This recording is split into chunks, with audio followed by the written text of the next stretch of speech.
It wasn't always easy for new immigrants. Certainly it wasn't easy for those of African heritage who had not come here voluntarily, and yet in their own way were immigrants themselves.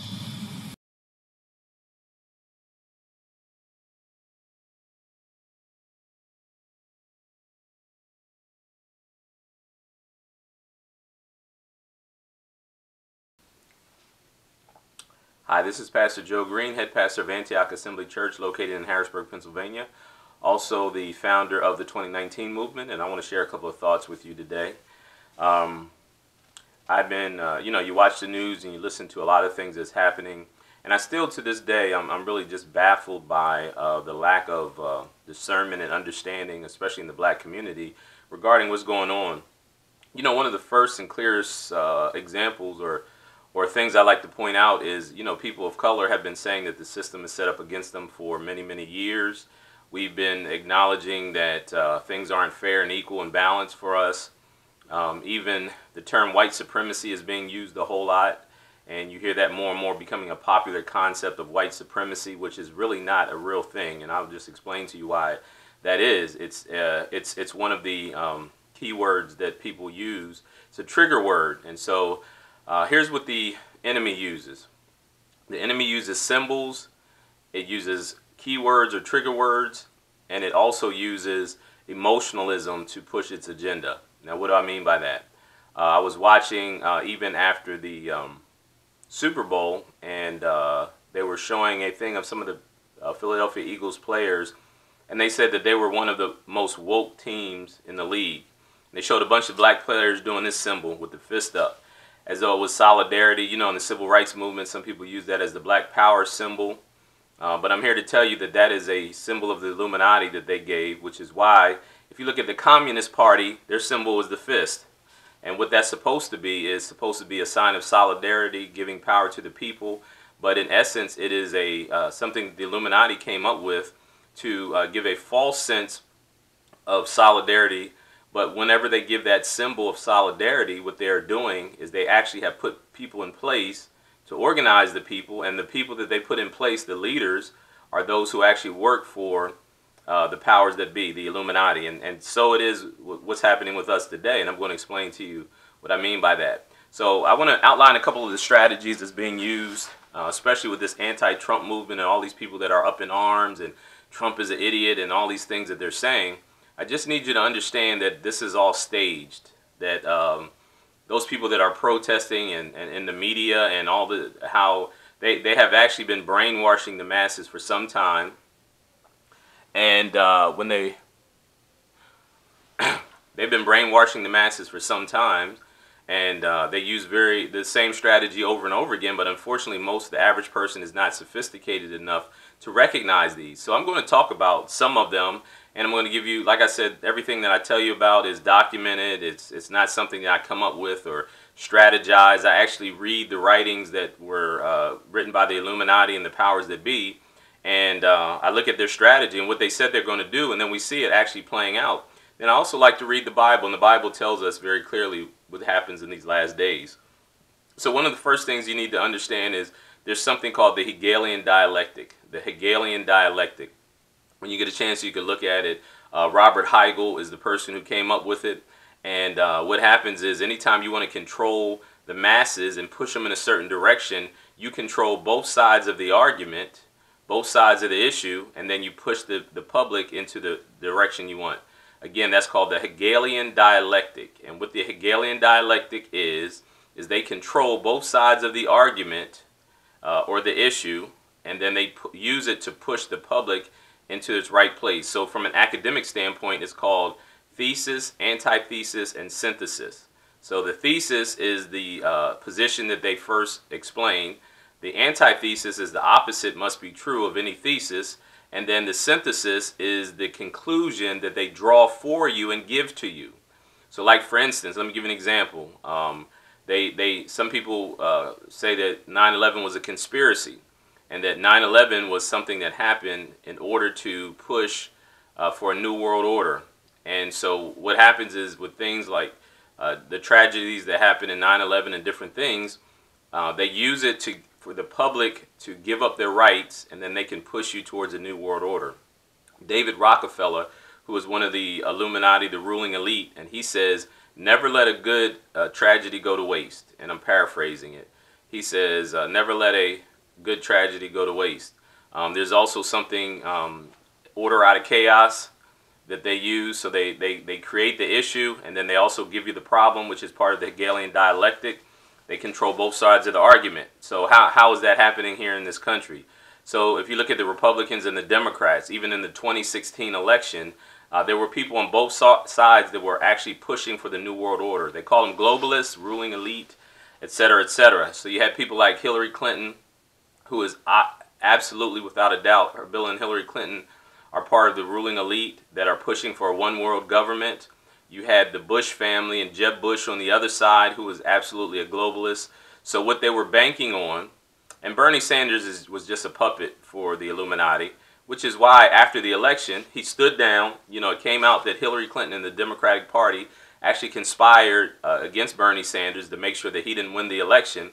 And they come up with things like super delegates and all these other rules that they come up with. And basically, that's a way for them to pretend like you have some input, but they actually set all the rules, and it works against you. So Bernie Sanders understood and he recognized. Down in Brazil, she came out in her book and she admitted the fact that the DNC had conspired, and the Hillary Clinton campaign had conspired against Bernie Sanders to make sure that Hillary won the election. And why is that a big deal? That's a big deal because they give you on the outside, on the surface, they pretend as though you have the choice, that the people were choosing which candidate would be their nominee.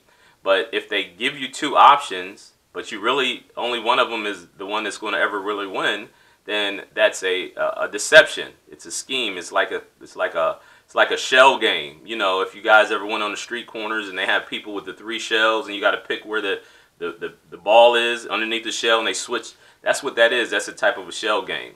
So Bernie Sanders wasn't meant to win, and so even though he was beating Hillary many times in the votes, he was getting more votes, they would rig the elections to make sure that he would never win because Hillary was, but they had to give you some choice, some option. So it came out that absolutely that the DNC and the Hillary Clinton campaign was fighting against Bernie Sanders. But then what did Bernie do? He stood down, even though he knew that they had cheated him. He didn't make a fuss, and then ultimately it's reported now that Bernie Sanders now has moved into this exorbitantly expensive mansion, because what they do is they pay the people off. They give you a position of power, they give you money, they give you a big contract, and then these people just keep their mouth shut. That's why even if you look on the liberal Democrat side as opposed to Republicans, most of the Republican candidates for president were self-made people. They worked their way up through the ranks. Even before, when you had you know, people that ran on the Republican ticket. So like for instance, let's look at Ben Carson, right? Ben Carson is a world-renowned brain surgeon. He was considered one of the leading brain surgeons in the world. He was the at one point he was the head of the medical department, the School of Medicine for Johns Hopkins University, which is one of the best medical schools in the country. You know, he was very highly esteemed in the field of brain surgery, and then he ran for president. You look at Carly Fiorina, I'm saying her name wrong, but she worked her way up through corporate America, and she was very high in, I think it's Hewlett Packard or something, self-made person. You look at some of the other ones, that they were people that were very successful in business, and President Trump.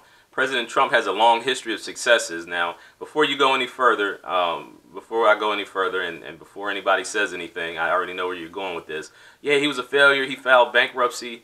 What he did was he knew how to use the system to get to where he needed to get to. And please, just for the record, please stop saying that he was a failure. He's not a business failure. Anybody with any type of brain can recognize that he's not a failure. You don't get skyscrapers with your name on it, and jets and planes and businesses all over the world by being a failure. I even heard some people argue, he said he's worth $10 billion.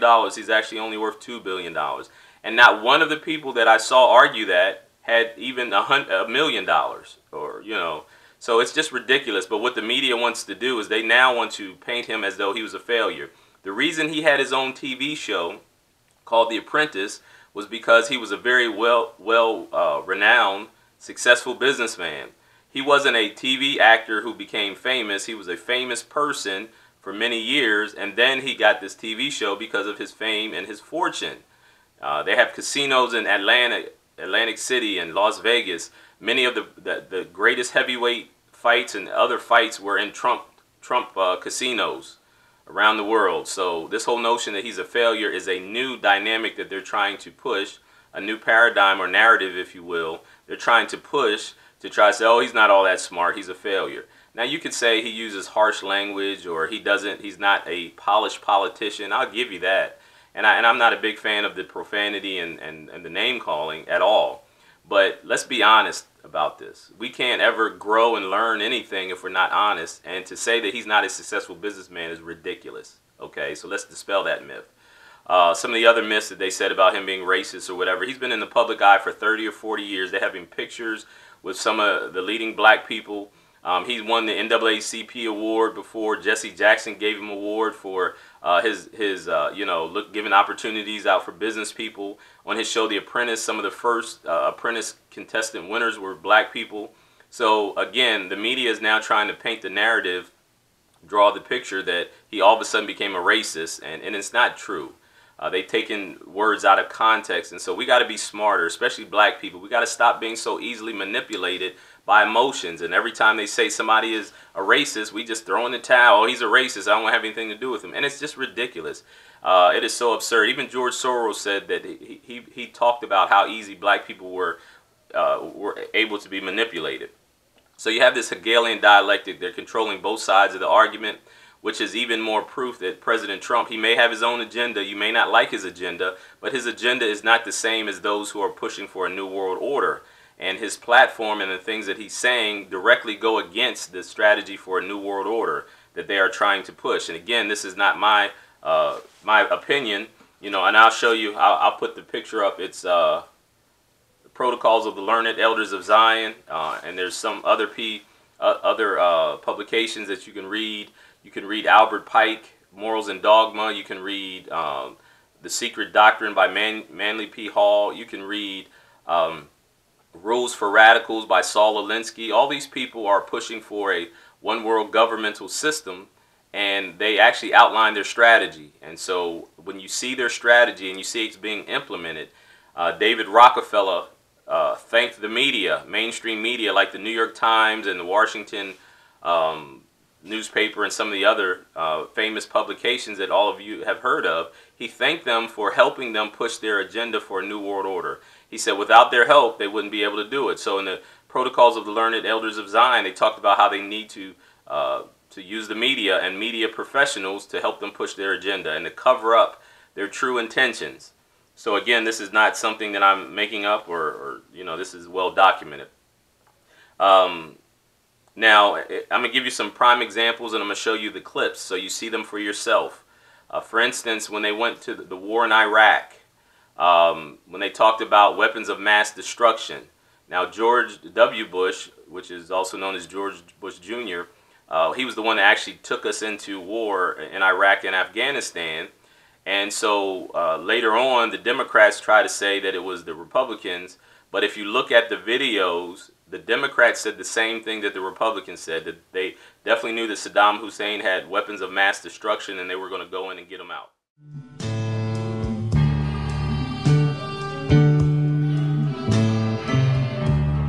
Iraq is a long way from Ohio, but what happens there matters a great deal here.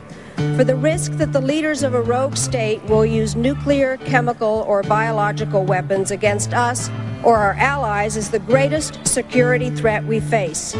And it is a threat against which we must and will stand firm. Or we take some ambiguous third route, which gives him yet more opportunities to develop this program of weapons of mass destruction and continue to press for the release of the sanctions and continue to ignore the solemn commitments that he made. There are such a thing as international outlaws. I'm not sure China is one, but I'm quite sure Iran and Iraq are. He will rebuild his arsenal of weapons of mass destruction. And someday, some way, I am certain, he will use that arsenal again, as he has 10 times since 1983. Saddam Hussein certainly has chemical and biological weapons. There's no question about that. There is unmistakable evidence that Saddam Hussein is working aggressively to develop nuclear weapons and will likely have nuclear weapons within the next 5 years. We also should remember we have always underestimated the progress that Saddam Hussein has been able to make in the development of weapons of mass destruction. We know he continues to attempt to gain access to additional capability, including nuclear capability. There is a real debate how far off that is, whether it's a matter of years or whether it's a matter of less than that. And so there's much we don't know. Saddam Hussein, in effect, has thumbed his nose at the world community. And I think that the president is approaching this in the right fashion. Do you believe we could have disarmament without regime change? I doubt it. I can support the president. I can support an action against Saddam Hussein because I think it's in the long-term interests of our national security. Serving on the Intelligence Committee and seeing day after day, week after week, briefings on Saddam's weapons of mass destruction and his plans on using those weapons, he cannot be allowed to have nuclear weapons. It's just that simple. Bill, I support the president's efforts to disarm Saddam Hussein. I think he was right on in his speech tonight. The lessons we learned following September the 11th were that we can't wait to be attacked again, particularly when it involves weapons of mass destruction. So, regrettably, Saddam has not done the right thing, which is to disarm, and we're left with no alternative but to take action. When I made the decision to remove Saddam Hussein from power, Congress approved it with strong bipartisan support. While it's perfectly legitimate to criticize my decision or the conduct of the war, it is deeply irresponsible to rewrite the history of how that war began. So, of course, both sides were saying the same thing. And it was because the New World Order and the World Banks wanted to go into Iraq and Afghanistan to put in centralized banks so that and that's one of the strategies that they use for world domination. They will control the money supply, the world's money supply, like they do in the United States, and that's a way that they can control the masses. When you look at what the definition of an immigrant is, so Dr. Ben Carson said that even slaves that came over here were immigrants, right? And people made it seem like he was stupid and he didn't know what immigrants were. Now, the bad part about it is a lot of black people spoke out and because they don't like Dr. Ben Carson because he's a Republican and he's a conservative, which is even more proof that we've been brainwashed and mass manipulated because, you know, why is one black man smart and one is the other? And it's because of the fact that one is a Republican and one is a conservative, and the powers that be have brainwashed black people to think if you're Republican and you're conservative, then you're anti-black, or if you're Democrat or liberal, then you're for black people. And that's absurd. That is not true. It is one of the strategies that the powers that be, the Illuminati, uses as part of this Hegelian dialectic that I mentioned to you. So the proof is that Dr. Ben Carson said what the definition of an immigrant was. But a few years before that, President Obama said the exact same thing, almost word for word, and I'm going to show you the clip. So how could Dr. Ben Carson be an idiot for using that definition for immigrant, but yet President Obama is supposed to be some type of genius, and he said almost word for word that slaves that came over in ships were type of an immigrant as well. It wasn't always easy for new immigrants. Certainly it wasn't easy for those of African heritage who had not come here voluntarily, and yet in their own way were immigrants themselves. There was discrimination and hardship and poverty. But like you, they no doubt found inspiration in all those who had come before them.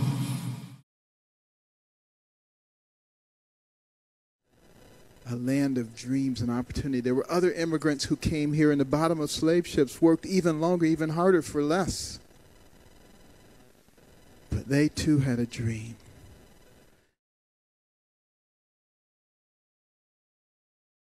But the way that he talked about slavery today is treacherous because it doesn't acknowledge that there were 400 years of involuntary servitude, 35,000 voyages across the Atlantic Ocean to bring black people here involuntarily. Right. That is what was wrong with his remarks. Maybe we need to get him a history book. I mean, when people emigrate, they come with the idea that they're going someplace for a better life. That's why, you know, people emigrate to America every day. And how does he miss that no slave came to this country willingly? What Dr. Carson did today should not be overlooked or cast aside as misspeaking. This was an attempt at revisionist history that the Trump administration has done before. This is one of the most atrocious acts of historical revisionism that one might imagine. Again, from a man who is at the height of American political power, at the apex as the Secretary of HUD.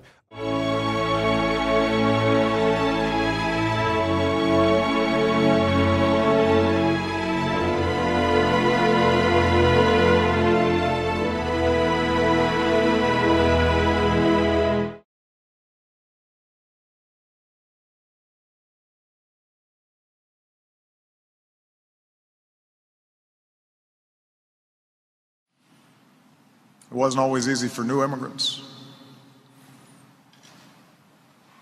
Certainly it wasn't easy for those of African heritage who had not come here voluntarily, and yet in their own way were immigrants themselves.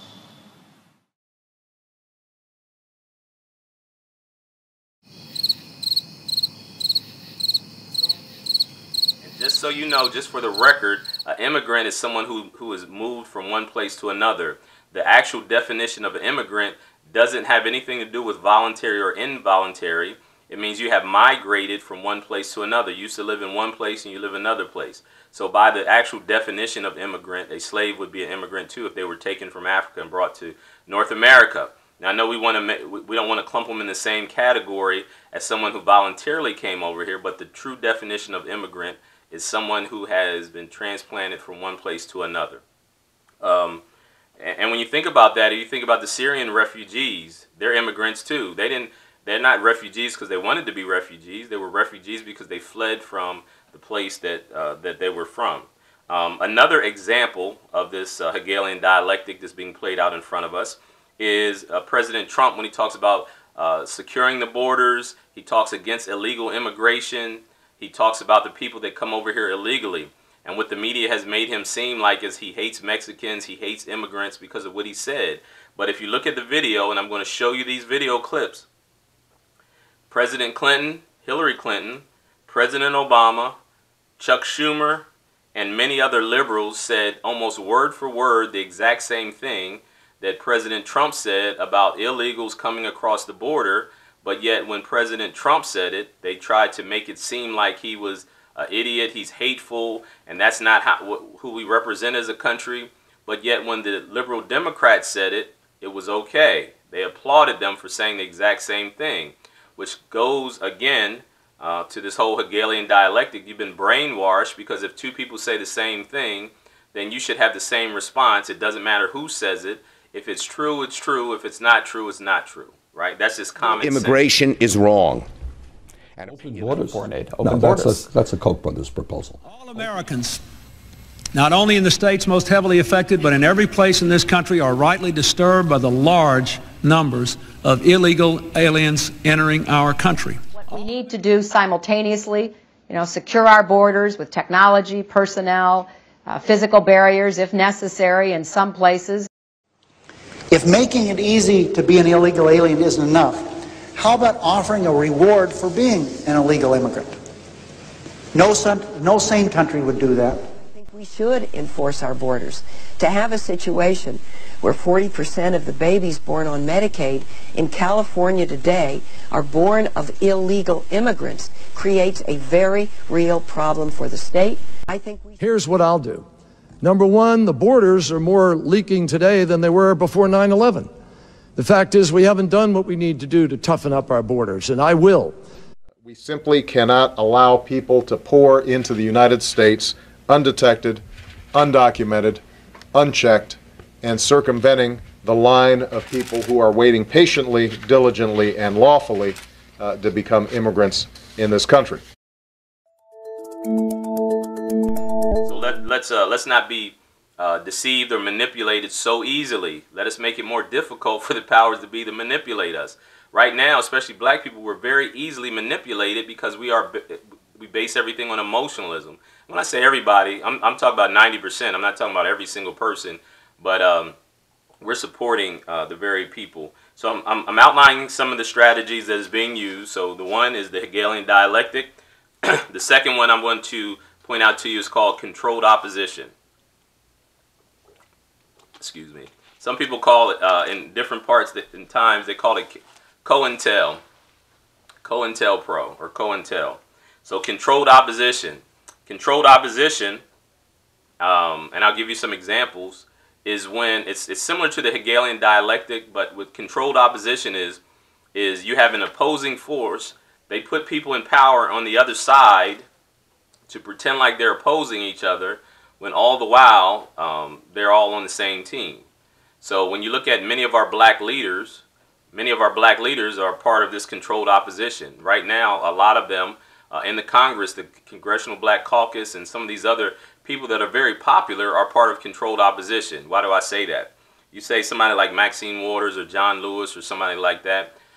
You know, one of the things that I will say, like John Lewis, the senator or representative, Congressman John Lewis, you know, back in the 60s, he marched on Selma and he did some great things for the civil rights movement. So I give him credit for that. But now he's part of controlled opposition. He's bought and paid for by the powers that be. Well, why do you say that, Joe? All these people have gotten wealthy after they've gone into politics, which means they're getting money from somewhere. But yet the people in their districts, black people and people of color, are still suffering. They still have high crime rates. They still have high poverty rates. They still have high unemployment rates in the very districts of these people that are pretending as though they're fighting for black people. And they are pretending as though they are fighting against racism, but they aren't. They are just tools. They are controlled opposition. I'm going to say that again. They are controlled opposition.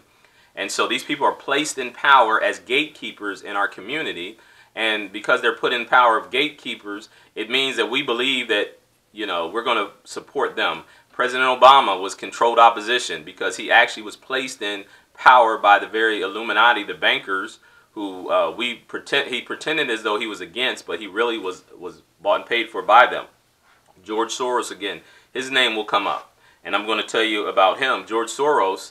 But anyway, this controlled opposition, they have always historically raised up black leaders and people that are supposed to be working for one thing, but they're actually, you know, working for the opponent. You know, this whole thing of white supremacy keeps coming up, and again, white supremacy is it's a false flag that they use, and when you understand the issue at a deeper level, you understand it's not about white supremacy, because the true global elite aren't just white people; it's a specific sect of people.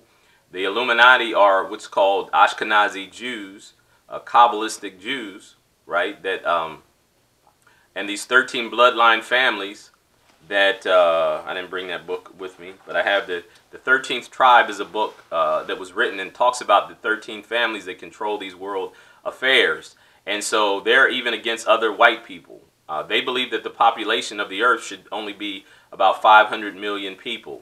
And so they're against everybody else, white people included. It's just that they've used their strategy against people of color for a couple of different reasons. I'm not going to go into all of them, but one in particular is because it was easier to identify people of color. So when they had housing segregation in the South and even in the North, in Chicago, they had what's called housing segregation. And the reason that was such a hot topic or such a big issue, because one of the tools that they used was they get people of color all concentrated in a certain area so they can control that area. So like in Chicago, if you look at the south side of Chicago and the projects there, how the highways are set up and the roads are set up, they can funnel drugs in and out of there, guns, and the police can portion that part off, and so they can use all of the different strategies they were perfecting in a concentrated group of people. And so that's what housing discrimination was about. It wasn't really just as about, you know, black people living in white neighborhoods. It was a way to control. It's called the Illuminati's overall plan is called sustainable development. That's what global warming is. It's called sustainable development, which they want to keep the population at a certain rate. And so they practice these techniques of population control and depopulation and all these things. They do that. So housing discrimination was important for them. Housing segregation, I should say, was an important tool for them to use in order to get that done. So you have that. They raise up black leaders. It's a group called the Boule. So many of our the black leaders that are in Hollywood, in entertainment, or in politics are part of the Boule. And the Boule is the actual name for Boule means a reporter to the king. And so they actually are placed in power. The Jesse Jacksons, the Al Sharptons, they're actually put in power by the power structure, and in order to help keep the masses controlled, the black population controlled, but also to continue to push their agenda. And so think about it this way. George Soros was a Nazi sympathizer, and he helped the Nazis back during the time of World War II. He was a teenager, but his mentor was a Nazi, and he did an interview on 60 Minutes where he talked about how he helped his mentor, who was a Nazi, actually gather up Jews and to put them, and to take all their stuff. And this was like 2010, I think the interview went on 60 Minutes. If you get a chance with Mike Wallace to look it up. And he asked him, do you regret that? He says, no, not at all. I don't regret it. So he still has the same mentality that he did back then. Now, this same George Soros actually funds Black Lives Matter. He funds Antifa, and all these anti-Trump protests. They pay people to protest President Trump. Not only do they do that, but he paid money for rioters in Ferguson, Missouri, and some of these other places. Is all documented that he paid for them. So what he tried to do is he tried to stir it up to make it seem like these black people are just rising up against President Trump and against the system, but they're actually bought and paid for. And what it is, like the Hegelian dialectic, is thesis, antithesis, and then they give you the solution. The Bible says it this way. In the book of Thessalonians, when they yell peace and safety, sudden destruction is upon them. So what happens is they make the problem, they offer the solution, and then when people give up their rights to submit to that solution, that's when they take advantage of them. And here's a perfect example, the Patriot Act. So the Patriot Act was put in place immediately after 9/11, where people start to give up their own individual rights in response for safety. They wanted the government to protect them and keep them safe. And they've proven that the measures that they use, even in the airport where they strip search you and they do all that stuff, it doesn't work. But what happens with the TSAs and that type of stuff, it really doesn't reduce the problem, the issue. It doesn't make you more safe, but what it does is it makes people more compliant to overbearing governments. I'm going to say that again. So if they do implement martial law, we are now being, we're being programmed to accept that. That's why if you go to the airport, they do all this worthless stuff. Take your clothes off, go in this thing and lift your arms up, and they have you do all these things that may not necessarily reduce the risk of a terrorist attack, but it's programming you to be compliant to when they tell you to do things. That's the strategy behind those things. So I want to bring you aware, but this controlled opposition and using these things, getting back to George Soros. George Soros is definitely a Nazi sympathizer, but isn't it amazing how they keep calling President Trump a Nazi, but the person who's funding the movement to protest against him was an actual Nazi that actually worked with the Nazis back in Germany in World War II. And the crazy thing about it is George Soros is supposedly an Ashkenazi Jew who was helping the Nazis to do stuff against people that were of his own ethnic group. So that's all part of the whole Hegelian dialectic, false flags they run. They come up with things. Here's another thing about the controlled opposition. And the devil has been so clever and so strategic at doing that. So you have Margaret Sanger, right? Margaret Sanger was absolutely a eugenicist. A eugenicist is someone who believes in racial and ethnic cleansing, right? So that is the purest definition of racism is eugenics, right? The Nazis were eugenicists. So Hitler was trying to create a super race of Aryans by destroying other races. That's what a eugenicist is. And so the Rockefeller family, which is one of the 13 bloodlines of the Illuminati, funded Joseph Mengele and the Nazi experiments in Germany, but they also funded Margaret Sanger and her eugenics movement in the United States. She called it the American birth control movement. Now let me show you. Like I tell people, this is not speculation or innuendo. This is Margaret Sanger's writings herself. This book is called The Pivot of Civilization. This is the Negro Project, right? So the pivot of civilization, just to give you an idea of what that means, after slavery, you had all these free slaves, and so Margaret Sanger and the other eugenicists believed that that was going to cause a problem for the better part of society. So they had to come up with a strategy to get rid of or to deal with the Negro dilemma or the Negro problem.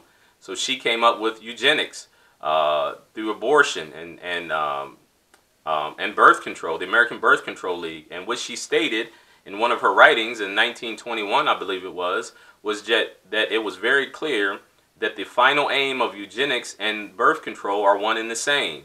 So eugenics is racial cleansing. She acknowledged that that was the same goal.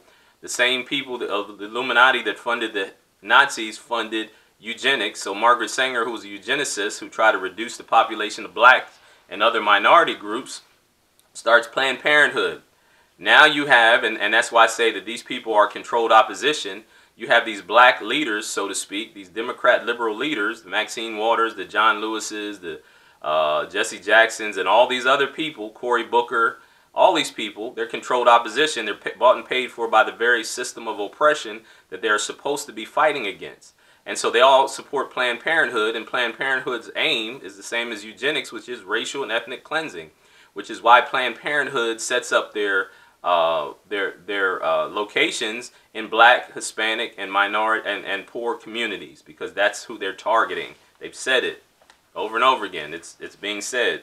But of course, Margaret Sanger, one of the things she said in her talks is that in order for us to get this done, we have to employ the black pastors, especially back in the 1920s.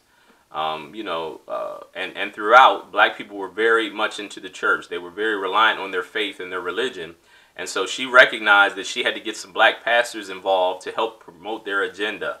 And when they helped to promote their agenda, she says, if any of their members want to get stirred up and fight against this eugenics movement, I'm paraphrasing, she said it's the black pastor who will be able to quiet them down and to because we don't want the word to get out that we are trying to exterminate the Negroes. We don't want people to find out about it. We have to use the black pastor in order to keep our agenda moving forward. Well, thank you so much. It's great to be back in Houston with so many friends and to have an opportunity to participate in the Planned Parenthood annual meeting. I have to tell you that it was a great privilege when I was told that I would receive this award. I admire Margaret Sanger enormously. Her courage, her tenacity, her vision. Another of my great friends, Ellen Chesler, is here, who wrote a magnificent biography of Margaret Sanger called Woman of Valor. And when I think about what she did all those years ago in Brooklyn, taking on archetypes, taking on attitudes and accusations flowing from all directions, I am really in awe of her. And there are a lot of lessons that we can learn from her life and from the cause she launched and fought for and sacrificed so greatly.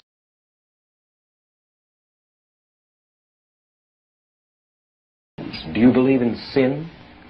When I say believe, I don't mean to believe in committing sin. Do you believe there is such a thing as sin? Well, I think the greatest sin in the world is bringing children into the world that have disease from their parents, that have no chance in the world to be a human being, practically. Delinquents, prisoners, all sorts of things just marked when they're born. That, to me, is the greatest sin that people can commit.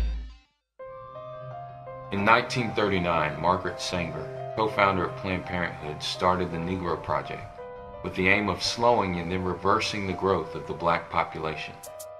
A staunch advocate of eugenics, the so-called science of purifying the human gene pool, Sanger viewed certain races, especially blacks, as genetically inferior and inclined towards producing human weeds.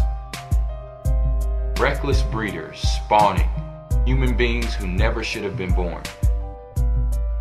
Sanger's strategy, still followed by Planned Parenthood today, involved recruiting so-called progressive black leaders who were persuaded that slowing back birth rates was a key to their people's future success and prosperity. A profoundly disproportionate number of abortion clinics were placed near the inner cities. And since then, an equally disproportionate number of our African American population, more than 15 million, has been weeded out by abortion.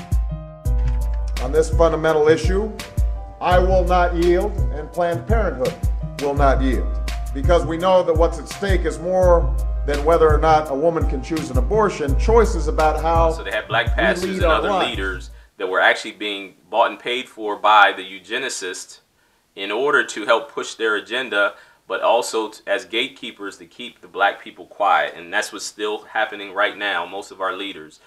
You have people that are in media. So you have people like D.L. Hughley and all these other people that are gatekeepers. They're being bought and paid for by the same system of oppression, but they are pretending as though, you know, this whole woke movement is a farce. You know, oh, black people stay woke. You can't be woke if you're working for the system of oppression that you pretend like you're against. So how can D.L. Hughley and these other people say Trump, he's a racist and everything like that? How can you do that, but you weren't outspoken against Hillary Clinton, who said that Margaret Sanger was one of her heroes? It's ridiculous. It's absurd.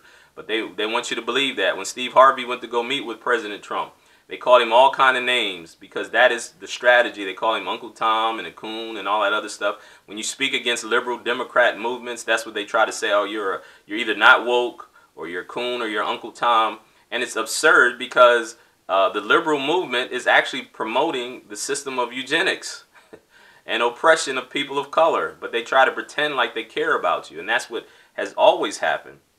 You know, it has always been the strategy that the enemy uses. And so I wanted to make you aware of these things. And also I just encourage you to not only subscribe to the YouTube channel, but pass on the information that I'm sharing with you. I know that this is very vital information for this time in the season. Now, just to let you know that this strategy that we're talking about is not a new one. It's one that has been being used repeatedly. The enemy always repeats it. So I'm going to share a couple of other things real quick with you that is very ironic. The one thing is, you know, you have a lot of black people that are against Christianity and have converted to Islam. And so especially the Nation of Islam, Louis Farrakhan is the head of the Nation of Islam. And so black people believe that, you know, that's your pro-black movement is in Islam.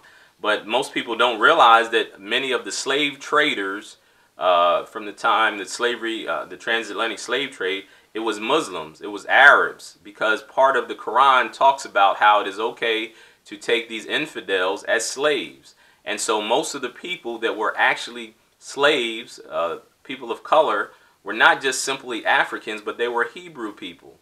They were Hebrew people that had as part of what's called the diaspora. They had been cast out of Jerusalem, and the reason that they left Jerusalem is because in 70 AD, when the Roman soldiers came in and overthrew Jerusalem, some of them were taken into captivity. Some of the Israel was taken into captivity. Many of them fled south to West Africa and into Africa, and there they were taken captive by the Mohammedan Africans and Arabs. So they were followers of Muhammad, which is the founder of Islam. They took slaves, and just to let you know, the transatlantic slave trade involving the Europeans took place about 3 centuries, over a period of about 3 centuries, and it was about 10 to 15 million black people that were taken in captivity, whereas the Arab Islamic slave trade has taken place over 14 centuries, and is still going on.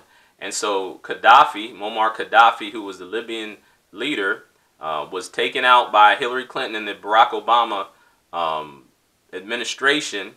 So now these Arab Muslim slave masters have come back in, and they are now once again selling people of color into slavery. So it's nothing new, it's the same one. Same story.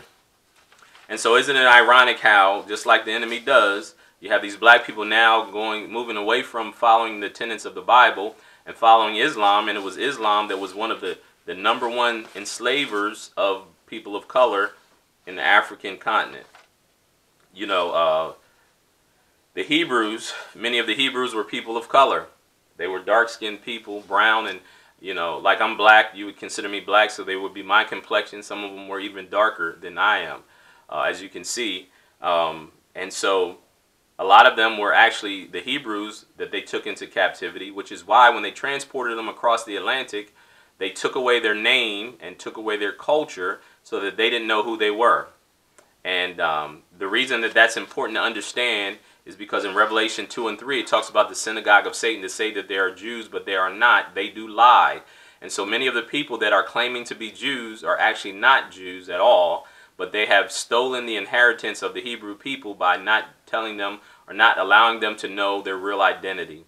And so people, it's time for us to understand and wake up and not be taken advantage of by the enemy. These very simple strategies that have been written about and have been used for centuries are still being effective. You know, black people supporting liberals and supporting Democrats is an age-old strategy that the enemy has used. And I've just outlined the Hegelian dialectic, controlled opposition, and this whole bait and switch thing that they've been doing. So it's time for us to really become woke and not be taken advantage of or deceived by the enemy, so that we can know who we are, so that we can receive the promises and the blessings that God has given us. You know, in Deuteronomy chapter 28, it talks about how when God's people, when Israel turned away from God's commandments and his laws, how they would be taken into captivity in a strange land by people that they didn't recognize their language. It says that they will plant vineyards and other people will take it. They won't be able to receive the benefit from their crops. It says that they will have sons and daughters, and their sons and daughters will be sold away from them. They will be taken into a new place, and they will have to worship a God that's not the God of their fathers. And so many people have misinterpreted that, and that didn't mean that they weren't going to worship the God of the Bible, which the Hebrew people worship. It meant that they were going to give them false gods and false idols to worship, which is what has happened in America.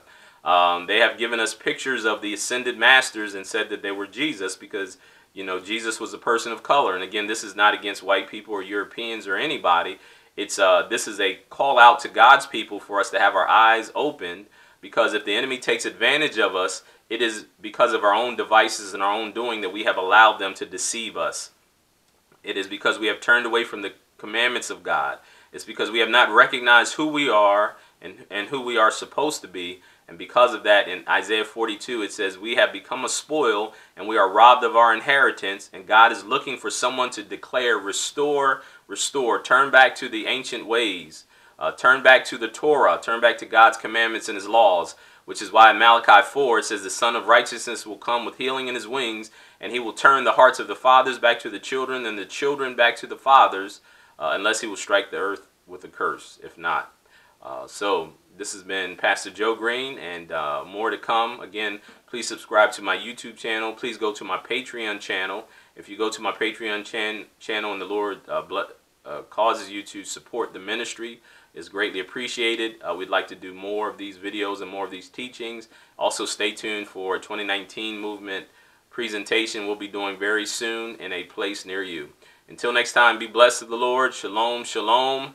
And may God be glorified in your life.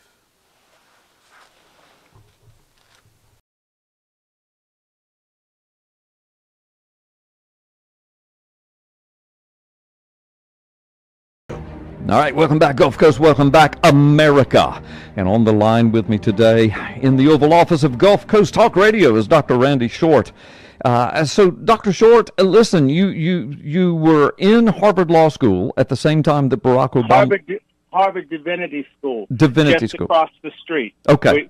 We're same university, same 3 years, different schools across the street from each other. Okay, well, tell us about your experience there. Very simply, I didn't like a lot of the people at Harvard Divinity School because that's a school so liberal until it's hotter than hell. I'm so glad I finished. You know, if I had $1 trillion, I wouldn't give them a penny for what they're doing to the gospel there. Yeah. That's straight talk. I left the Divinity School one day to get away from those liberal nuts, And I went to the law school where I could find some people. I went to Howard University with as an undergrad. And I happened to stumble into a meeting of the Federalist Society. And what I heard was a man saying how much he hated black people and how black people were stupid and how they were despicable and how he could control them and he knew how they felt about him. And I was listening to this person, and I'm telling you, my spirit of discernment was a black man about 6'1", bisexual, biracial. So I walked quickly through the Harkness Common, which is a student union at the law school, and saw Obama. The audience turned and looked at me. We looked at each other. I was so angry at the stuff he said about black folks, but I realized, wow, I'm outnumbered. What difference could I make? So I stormed out the building, and I asked some people, who's the mulatto in there? He lies like Richard Nixon on crack. He's going to be president. Who is that? And that's where I heard the name Obama. Mm-hmm. And I called I told them, you know. So let's get this straight. So Obama was the person speaking who was degrading black people, talking about how stupid they were and how easy it was to lead them along, right? And that if he were made head of the Harvard Law Review, he would keep the blacks in check for the most ultra-conservative agenda, whatever they wanted to do. He said because black people would look at him and they'd trust him, although he wasn't one of them. A Judas Goat talk he gave to the Federalist Society. Mm-hmm. So, you know, Obama did become the president of the Law Review. But it didn't last long, although the Law Review back then was getting a lot of strange readings because it went so far to the right, people trying to figure out what was going on. And then Obama was stripped of being head of the Law Review. The rumor is that Obama had sticky fingers for his male staff on the review, and that's why he got forced out. Mm-hmm. Sticky fingers. I'm saying that LGBTQ sticky fingers. Yes. No, I get you. I got it. And listen, I want you to know, so I'm listening to you say this and the speech that you heard him give, and I've just got to thank you because you and I didn't plan this. I didn't know where you were going with that. And I got to say, you have vindicated me. Once again, I have been vindicated years later, and now it's from a first-hand eyewitness to what I was telling my audience years ago before he won the presidency, and then when he ran again, I was begging my audience. And there are African Americans that listen to this show, a lot of dear friends of mine, and some of them were huge Obama supporters. And I begged them. I said, if you would just read the material, read his own books, read the literature, read the stuff that he has. They don't read. Trust me, I've lost. But I was called a racist. You know, I'm just an old white guy, so I'm a big fat racist liar. You know what? I thank God for the racists. They've been the best friends I've had dealing with Obama. But I'm not a racist. So, you know, all these so-called open-minded liberal folks couldn't see anything. Yeah. So, you know, it's like Flint. Trump sends $100 million to repair the water in Flint. Obama gives money for a few months to the governor that wasn't helping them and then cuts it off. I mean, and yet nobody says Trump did a good job with Flint. And in fact, I've had people try to tell me that Obama gave the money when he was out of office. I mean, it's anything to put Trump down and to raise Obama up. Obama is a antichrist figure. He has really hurt, in particular, African Americans. I was one of these people who's been denouncing him. In fact, I was